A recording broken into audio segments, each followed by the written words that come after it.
girdle. Yeah, thanks, Rob, for taking the time.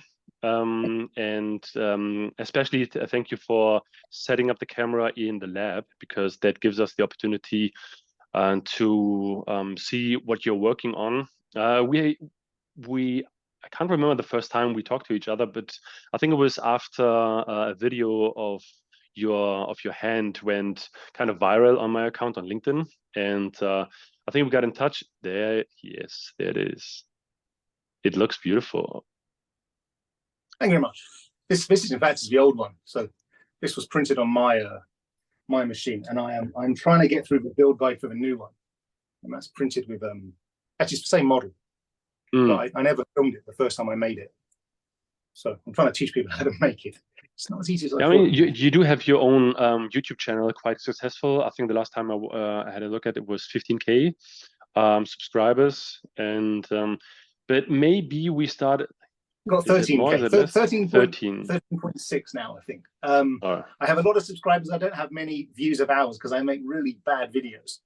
I am determined at some point to make a proper one where I actually like edit it and have a story. And you're more into the doing stuff versus the content creating. This is maybe something that will come later throughout the journey, but just because we talked a few times, Rob, and maybe you can give us a few insights in where you come from, how you came came the first time into came in contact with robotics, and maybe a little bit of your backstory, and what you're working at the moment. That would be very interesting. It's my whole life story, right? Okay. The story of robotics goes back as far as I can remember, as far as anyone can remember, as far as I can tell. I've just always been interested in making them. And after going through university, I was lucky enough to string together a bunch of events that allowed me to basically do that full time for the last 20 years. So I don't know, I could do a bit more structure. How do you want to? I just going to sit here and just like say what I did since like I was a kid. I don't want to over-engineer it. I don't want to over-engineer it. But you said you went to university. Maybe you can start there. But you said that you were interested in robotics before that. So I don't know. Maybe you have a nice few stories you can share with. Other than that, where you went to in university, what did you actually study, and what happened after you left university? Okay. So I went to university twice, in fact. So the first time was to Cambridge University, where I studied engineering. And in fact, that's probably where I really got into serious building, if you will. I ended up doing a TV show called Robo Wars when I was an undergraduate. And through that, I met a guy at workshops called Arthur Chilcott. And Arthur is, I guess you call him an old school technician. He knew how to make anything, and he had through the university worked on scanning electron microscopes. He'd worked on ballistic armor. He'd worked on medical stuff.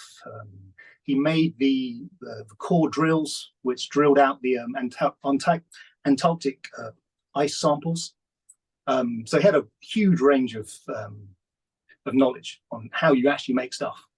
And I always feel that was kind of a crucial extra bit, because obviously at university you get a very good education. Hopefully at Cambridge you get a very good one, but it's going to be technical. And there's a big difference between the theory and actually making something work.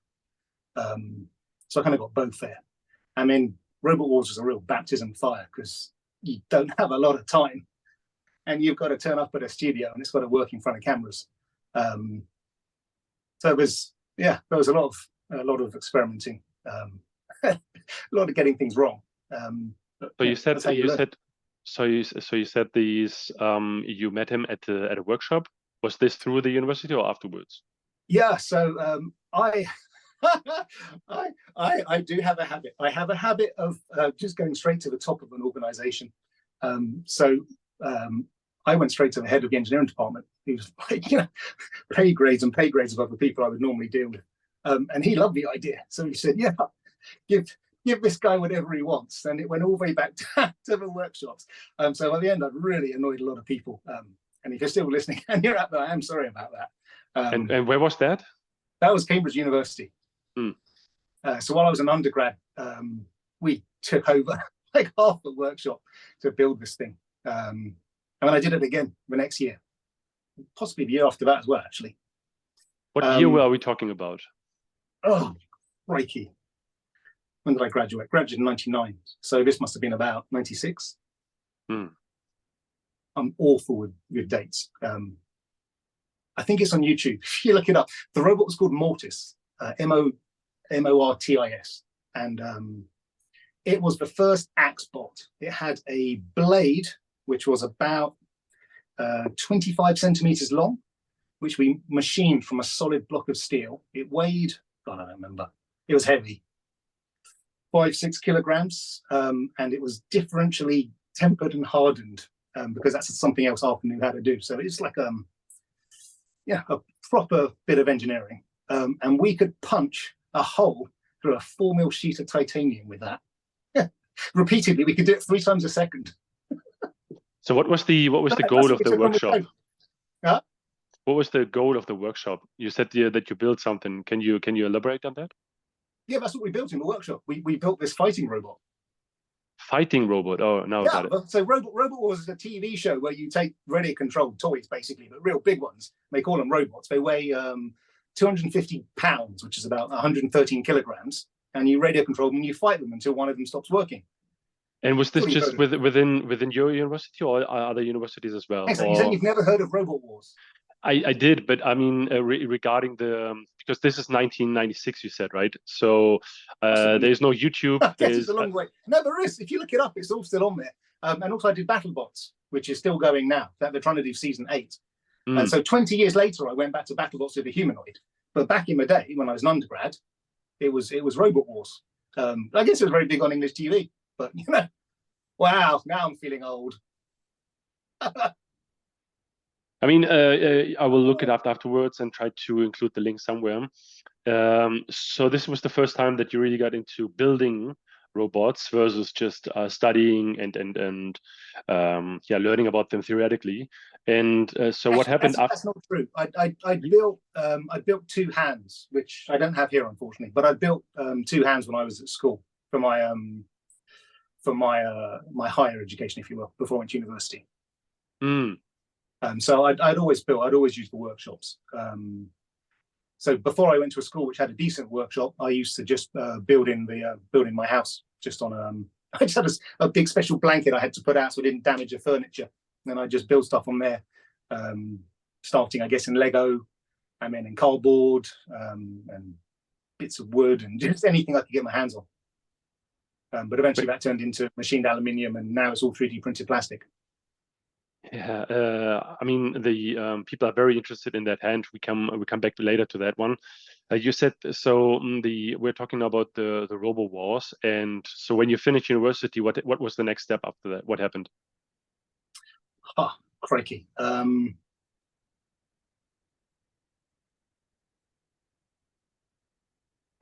struggle to remember the exact sequence of events, to be honest. Been a long time since I thought about that. Okay, so that's what happened. So remember you asked me about working through, and I said I haven't had a daytime job in about 20 years. So that's when I had my brief spell working in the real world. I lasted 8 months at a company called Romax, and they sold software to design gearboxes. Okay. But why did it only last for a couple of months? What happened? 8 months. 8 months. I very much did not enjoy that style of working. And then there was this idea that perhaps the TV shows would actually make some money. So I did that for quite a long time, but in the end, it didn't. And I suspect they still actually haven't. And then, so eventually, I went through a series of experiments, just outright failures where I tried to get things to work. Eventually, the TV show also collapsed. That never became a commercial thing. And then that's when I went back to university for the second time. And I did a master's in embedded systems and robotics at the University of Essex. And whilst I was, I guess, a postgrad, you'd call me, but it was just, yeah, my postgrad. We built the world's first commercially displayed robot fish for the London Aquarium. And which year was that? I really have to look it up. So is this like the mid 2000 years? 2002 or 3. Because I met my wife at that university, and we came to France in 2005, end of. So it would have been a couple of years before then. I mean, this is something that we can't know or we can't see from the back of your lab. So myself, I'm situated in Berlin, and the first time we talked to each other, you told me that you're not living in in England or in the US. So do you want? And now you said this. You went to France. Where are you situated at the moment? So I'm just near Geneva now, in fact, Mm. because my wife works for the United Nations. So we came to Geneva almost 15 years ago now. How is that? That's wonderful. Beautiful part of the world. Warm in, a bit too hot perhaps, but warm in the summer. It's just snowed a lot, so we have snow again. Less snow than they used to be, which is concerning, if I'm being honest. Yeah. Since we've been here, the weather has definitely changed. You know, anyway, that's a different discussion. So yeah. So and then the other thing that happened at University of Essex is I met Professor Owen Holland, and he was developing theories of consciousness. And one of them went along the lines that you require qualitatively similar physical interactions with the environment of an embedded intelligence in order to produce anything which is going to be like a human consciousness. So, you know, mind and body. If you're going to try and make something which has a human-like aspect to its consciousness, then you need to give it a human-like body. And this especially for people who are, and myself included, are not too deep into robotics or the AI world when it comes from like a technical background. So what do you? How can you explain this in a way I will be able to understand this? Well, let me show you the robots. Even better. I will flip you around. Sounds wrong. Hang on. Okie dokie. So, essentially what that means is that if, well, rather, I guess it came about practically. If you try and create a disembodied super intelligence, then you end up with a very brittle kind of intelligence. So the intelligence that you see in a space odyssey is not really, well, we used to think that there was no possibility of that achieving any kind of true intelligence. And obviously there's a fierce argument raging now as to whether or not you can do it with LLMs. But the theory that we followed was that if you're going to make a robot which maybe can't solve what's known as the hard problem, we can at least have simulated feelings or simulated reactions to situations, then its interaction should be qualitatively similar to that of a real person. So I was asked to build a robot which had the same physical structure. How long does it took to put this together? Ooh. Hard to say. About 1.5 years, I guess. Maybe 2. But there was an earlier prototype as well.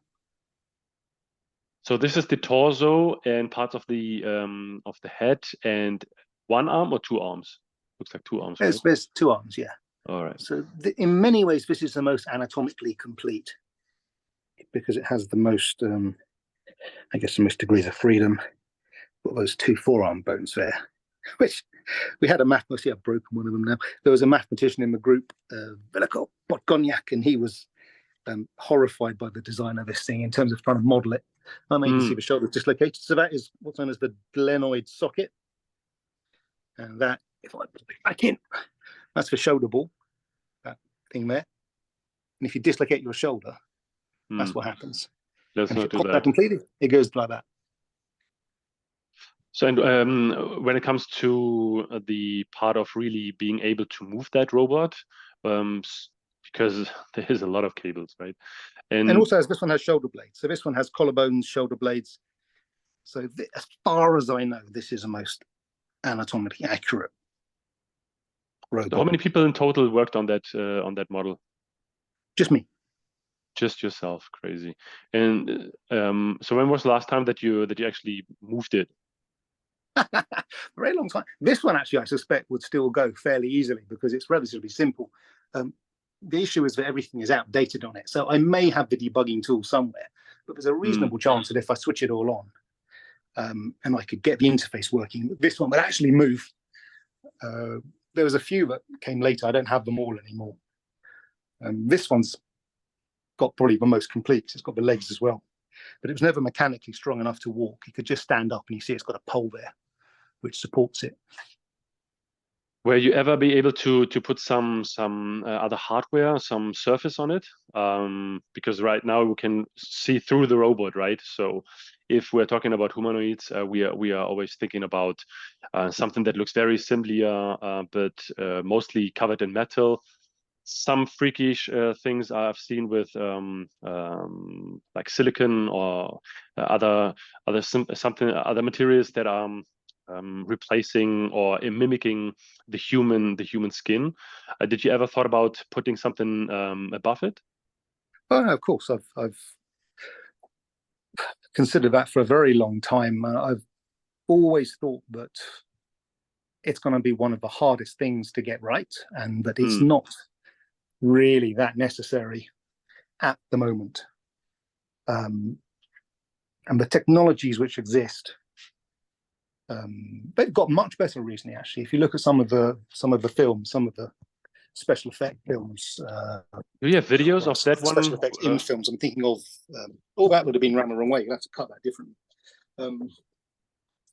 Fassbender, Michael Fassbender, in the latest Prometheus film, which is quite old now. They made some really perfect faces and heads. I mean, he was playing a robot, but as far as I know, they actually made the animatronics. Some of them were real, so you can make them. And even there's that Chinese company that's done some really nice ones, and of course Amica. But that's still kind of a specialized thing. I'm interested in making a very general purpose power tool. Essentially, is how I think of it. So how it looks is important in the sense that it will affect the relationship which people inherently have with the system, with the robot. But I don't believe in trying to make it look very realistic. Yeah, I'm against that as well, but some people are really looking forward to that one. I mean, this year or last year, actually, 2023 was such a big breakthrough for humanoid robot companies. We have a few now that are showing. I mean, I think the last one was Figure from Brad Addock. That is the US company. Machine. Yes, and Sanctuary AI from Vancouver, and Electronic in Texas, I think Austin, and then I do know that box. Sorry, I think that's the one where they showed in a warehouse moving some boxes. Oh yeah, Agility one. Agility is it the Digit No, one? Agility is definitely doing that, but I think the last one you mentioned did that as well. And then we have here in Europe we have Eve from 1X, so the Norway company, and Clone Robotics. I like that one because it has wheels, which mine is going to have wheels as well. So that's very encouraging for me, because to be taken seriously at a top level. Thanks, I've got a call coming in.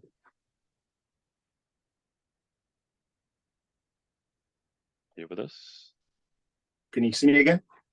Not yet. You're still frozen. Now you're back. Okay, sorry about that. No problem.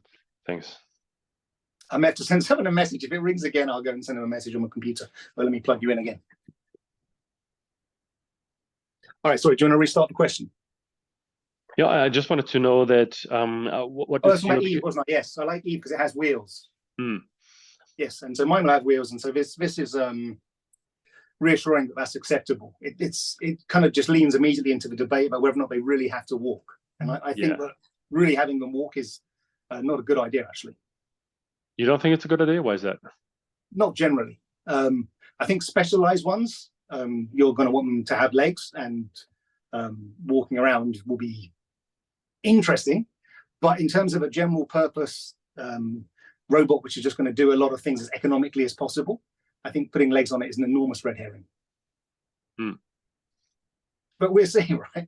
Yeah, I mean, we'll see. Makes everything else harder and more expensive, and that just seems generally not a good idea. I mean, especially from people coming out of manufacturing, they're asking the question, why humanoid in the first place? Because there's a lot of robots that are doing specific tasks in the factory that are much more efficient than a human, right? They work faster and more reliable and longer.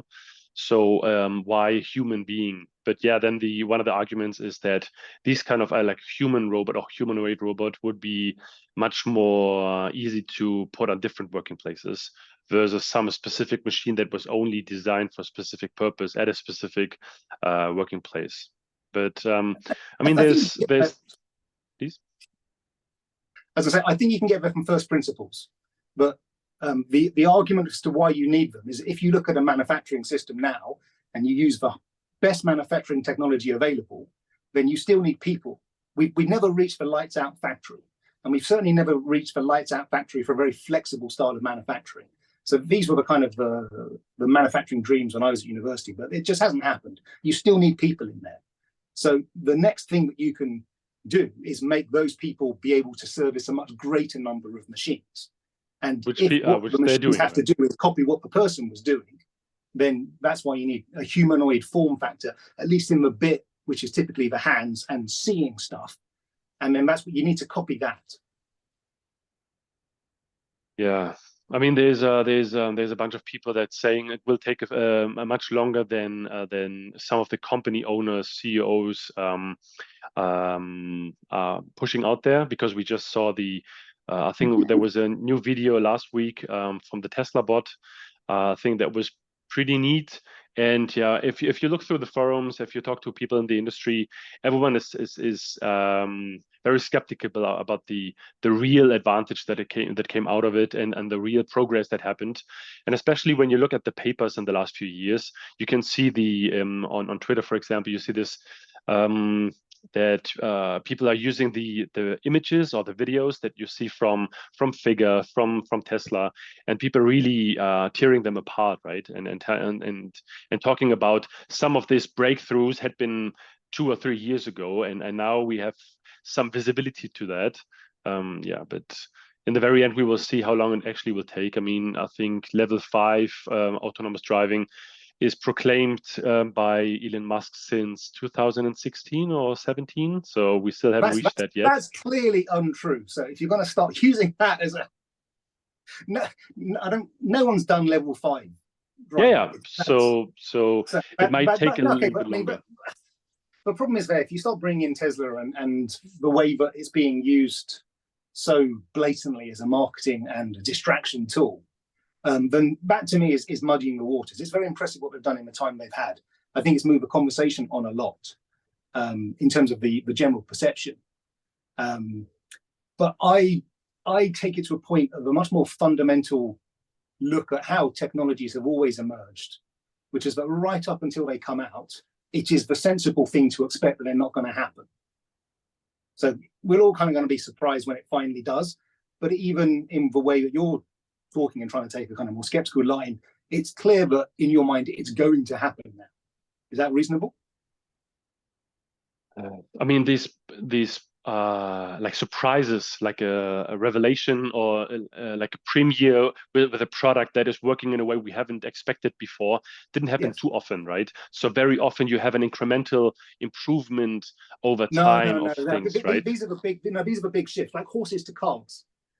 But there's lots of quotes about people saying horses will last forever, and Mr. Henry Ford is completely mad, right? And there's lots of quotes just before the Wright brothers first flew. Heavier than air flight is impossible. Commercial air is impossible, and it happens quickly. Same with the iPhone. iPhones are pointless and stupid. It's never going to happen. The internet's just ridiculous. It's never going to happen. So there are very large shifts. There is incremental in other. It's obviously made of increments, but there are big shifts which can occur. And robotics, when it happens, and it does very much seem now that saying when is no longer at all controversial, it will subsume several others. It will subsume IT and computing and lots of things will be subsumed by it. So it should just be absolutely enormous when it finally does. So, and But, yeah, from your point of view, straightforward. so what is your best guess? So when will this happen? When will we have this iPhone 2007 moment or 8? I can't remember. So when everyone is really stunned by the progress ahead, because until today we only see videos, right? So there's only videos, but there was no show where you were actually able to see a walking and working humanoid robot. So around people particularly is the issue. So that to me is really. Oh yeah, true. But the one way that I will really try and distinguish myself, apart from just making it lower cost, is that it will be accessible much earlier. And the reason for that is because I'm not trying to hit a commercial level of release. So this kind of iPhone moment where you can just go and buy it and it works, and you bring it home and you unbox it and you just turn it on, and it just does stuff. That I think is still clearly a good distance away, both technologically, but mainly for reasons of reliability, but also culturally and possibly economically as well. But if you look back at the beginning of computers, just thinking, Apple, the first Apple computers technically were a bunch of little screens and keyboards and stuff, I think, assembled in the kitchen of one of the founders and then sold through a local, just a local hardware store or a local electronics store. And Microsoft began with, I think, control systems for model rockets. So if you can put the capabilities into enthusiast hands, they take responsibility for it not, going wrong and doing crazy stuff. But then suddenly you've got an active experiment going on, and that essentially is what I'm trying to make happen. I mean, I think this is the perfect handover to the hand. So, like I said in the early beginning of the episode, that one of the reasons we came together was a clip I took. I can't remember where I found it exactly, and it was a viral moment for my account. People were really eager to see it and to understand how it works. And you just said that on your account you are showing how to put this together, right? Maybe you can tell us a little bit. This is a project that you're working together with Trent. I asked him, and we will hear him in a later episode. Maybe you can tell us a little bit about this hand and what is your idea about this? How came this together, and where are you standing in that journey that you have in mind? Okie dokie. So the hand, in fact, there's two. So this one was done specifically to coincide with the release of the Jetson Nano, and we have the Jetson logo. You're not allowed to use that NVIDIA logo, but we showed it personally to Jensen Huang, and he didn't tell us we couldn't use it, so it stayed on there. This one is called the Robot Nano Hand, and that was done with a distributor of NVIDIA's called Silicon Highway. So they essentially commissioned me to design this as a marketing tool for the Jetson Nano. And about 2 weeks after we launched it, they cancelled production of a Jetson Nano due to COVID. For almost 2 years. It's back now, so we're going to relaunch this at some point. But since then, this one's also open source. But this one has got a camera smack in the middle of the palm. It's the cable for it. And normally there's a camera here. And this one can just kind of copy hand actions. And it was designed as a hello world where you learn how to build some hardware. And then you have to do the coding on the Jetson. And then when you put them together, you can get it to do stuff. So it's like an entry point into robotics. Because robotics is very different to computing now. I guess it's similar to what computing was like right back in the beginning. You couldn't be sure if your program wasn't working because the computer was broken or because your code was wrong. These days, you assume that the machine is a perfect finite state machine, right? You're completely abstracted from a hardware layer, unless you're trying to go faster or you're coming up against the limits of memory and that kind of stuff. But you assume the computer, does what it thinks it's doing and says what it's doing. But in robotics, you can't assume that, because every time it stops working, could be code, could be something, could be electronics, it's broken.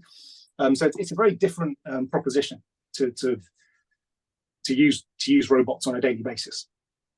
And then, so having that one launched and just completely bombed, I had a conversation with a guy who was looking at doing a startup, and one of the hands he mentioned to me was called the Flex Hand, which was done by Korea Advanced Institute of Science and Technology. And that had a nice setup of tendons, a nice setup of tendons in the fingers, the way it arranged two on the inside like this one, and then the long one passes almost through the center of this knuckle and just actuates the last two joints. How many joints do we have here? So this has got, in terms of passive joints, almost the same as the real human hand. You can spread the knuckles, you can bend the knuckles, and you can flex the fingers in 2 places. The wrist has got full human range, and it's got yaw, and it rotates from the back here. There's a big bearing in the back end. In terms of powered, it's got 19 servos. So it's you got guys 3 do for each have finger. Sorry. No, go ahead, please. Yep. Okay. So it's got 3 for each finger and 1 extension, and then the thumb has only got 4, and the wrist has only got 3. So there's simplification throughout it. I consider it kind of semi-dexterous because it can grip things, but it can't change the direction, the vector direction of force that it's applying at the fingertips. So you can kind of hook your fingers around things. This one can't do that. It can grab onto things, but it can't manipulate them very well. And you need at least another 5 or 6 degrees to really do that well, or you have less fingers. So there's options. And so you guys have a website, right? Yes. So in fact, Trent maintains that website now, and that's DexHand.org is where we're trying to gather all the information together. And in many ways, it's really an advertisement, right? It's a lightning rod. You found it, and that was the point. But what I'm going to do next is I'm going to do a whole humanoid, but lower cost and smaller. And really, I'd like to get that down. Component-wise, I'd like to get it down to just a few $1,000 for the whole thing, but still capable, not a toy. This is the real distinction. But there's lots of kind of toy robots out there, but there's if you want to start lifting, say, 10 pounds or that kind of region, then you have to go up to an industrial robot, and so suddenly you're looking at tens of thousands of euros, and there's a lot of laws that control how they're used. So the design challenge is to make a low cost yet very mechanically capable humanoid, and that's what I'm planning to do this year. Have you seen the Aloa Mobile videos that just came out last week? And I think they're talking about like the hardware was like 30K. The hardware, in fact, uses a commercial arm called the Widow X, and that's made by, it's only sold by Trosson Robotics. Might be made by them too. That uses Dynamaxles and metal brackets, and they use 2 different types, because the one which is actually doing the lifting and the actions uses bigger, more expensive Dynamaxles, and those cost 3,500 each. And the arms which you use to drive it, they use smaller Dynamaxles, and those cost, I think, 1,600 each. But the total bill of materials of the whole thing works out at 32,000. And I'd like to get it like a fifth of that, ideally. Attempt to a fifth. I think you could do it really cheaply on just a very simple moving base. A few thousand. If you've got your own 3D printer and you know what you're doing, or rather if you follow instructions, I think you can do it for a few thousand. I'm pretty sure of it now. Coming back to these, you just said printer, and you just said, I mean the code, right? If I would go to the website, would I be able to download all necessary information to build that hand myself? Yes, absolutely. I mean, that's the whole point of the DexHand.org website, to gather everything together. So all the demos I've done where it was using, again, a camera and it was copying actions, and Trent did one where you could link it to ChatGPT, and I'm also going to do an extension using a program called Cynthia, which I've just found, and that's got ChatGPT built in as well. But there's a lot of my theory on this is that there will inevitably come a point when all of the software exists in a relatively easy to access format, and I've just started using another one called Edge Impulse, and that allows you to train arbitrary data in various algorithms and derive control sets from that. And my other experiment this year on the big humanoid, which will be using these arms, which are the big Hope arms, is that I will just try everything I can get to work and start putting it together. Because I think there's an enormous gain factor in the human feedback aspect. If you look at how one of the ways that OpenAI made this huge leaps is they used a lot of human feedback.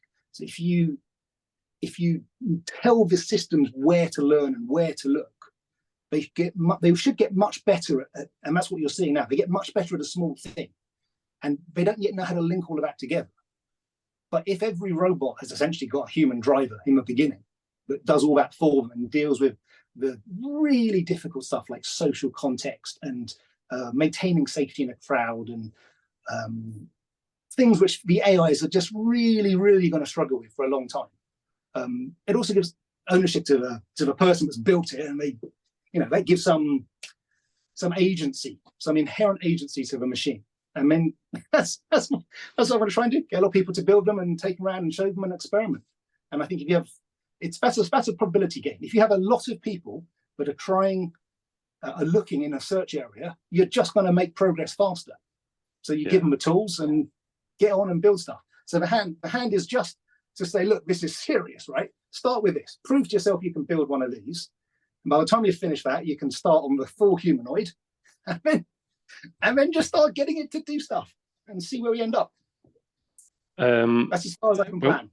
When we talked earlier, then one of the reasons you would like to do this hand. So this is the first step, and you mentioned earlier on that you would like to build an entire humanoid robot and put it in open source and have people involved in that project and then contribute to that project. We talked with Trent. So this is a like a colleague of yours who contributed to it. Sorry?